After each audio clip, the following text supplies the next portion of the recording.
Hi, in this tutorial we're going to be discussing sampling and how you can use Sampler to create a pitched instrument from a not typically pitched sound or musical sound. Generally, more broadly, sampling can be used to recontextualize existing pieces by using them in different ways in new songs, or by taking a sound which can often be non-musical and tuning it to create a pitched instrument. So we'll focus on that today using Sampler, which is an instrument within the Ableton Live series. So if I just click over here and get Sampler out of the instruments, I can create a new track with that by simply dragging and dropping it or double clicking it. So it's popped up down here. This won't play anything yet because it doesn't have a sound in it, so I need to grab a sample for us to then tune. So I might go for something percussive because that'll require a bit of tuning. Love a bit of cowbell. Let's go cowbell 4. Perfect. So as long as I've got this on up here, I can use my keyboard to play that. She's a ripper. Okay, so to set the it's quite important to set the start and end time, so we're just focusing on the transient. So I can do that by bringing this bar up just to capture the end of the transient there, so there's not lots of extraneous sound or time lag. Perfect. Now to begin with, we might just play around with the sustain and release modes to come up with a sound that's a little bit more interesting. So at the moment, whenever I instigate the sample, it plays from start to finish once. We can change that by changing the sustain mode. So over here, that'll allow us to loop it.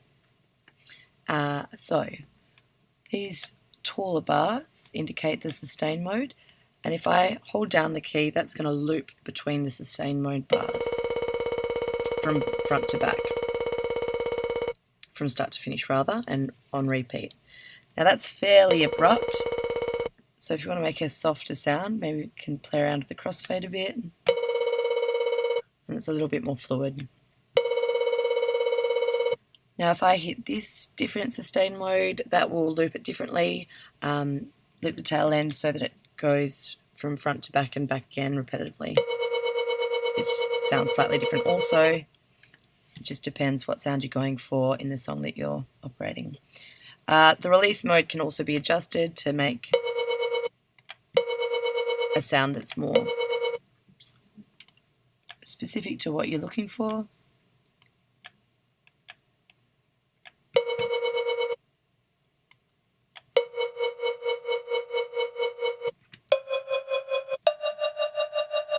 Cool.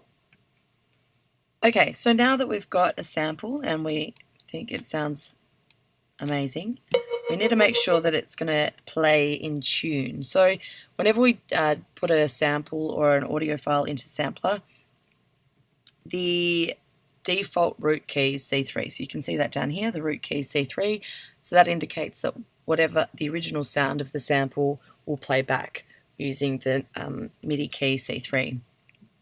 So it's important to make sure it is a C3, otherwise it needs to be retuned, and you can do this by using a tuner as you would any other instrument. So if we head over to audio effects, there's a number of ways of doing this, but for the purpose of this video we'll use tuner. Awesome. So if I hit the C,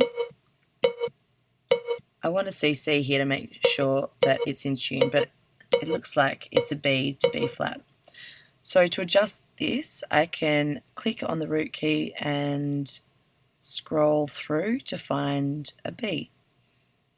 There's a B3.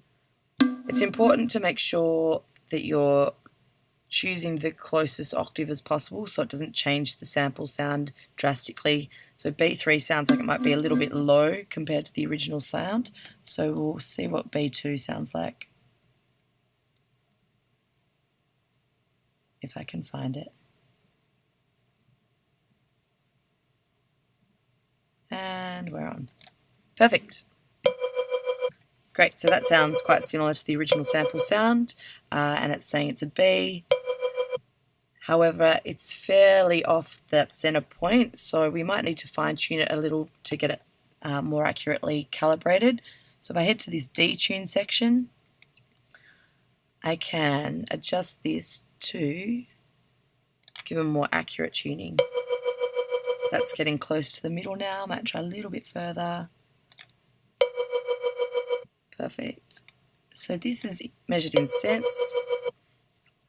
So you can see from the CT, so just a smaller portion of hertz. And that's pretty good. I think that shows that it's a B. So when I hit the A button, or the C, sorry, I'm getting all of the correct notes for the notes I'm playing on the MIDI keyboard.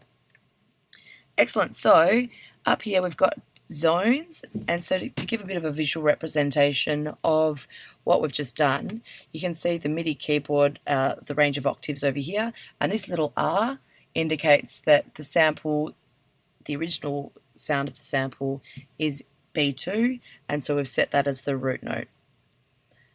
There's a few other elements here that are very important to creating a sample that can be used as an instrument, such as the velocity and the key, so you can set that with the chain selector. However, we'll go into that in further detail in a few tutorials time. Excellent. So basically what we've achieved in this tute is to load a sample that isn't pitched and to then tune it so it can be used in a musical context with the use of sampler. Thanks.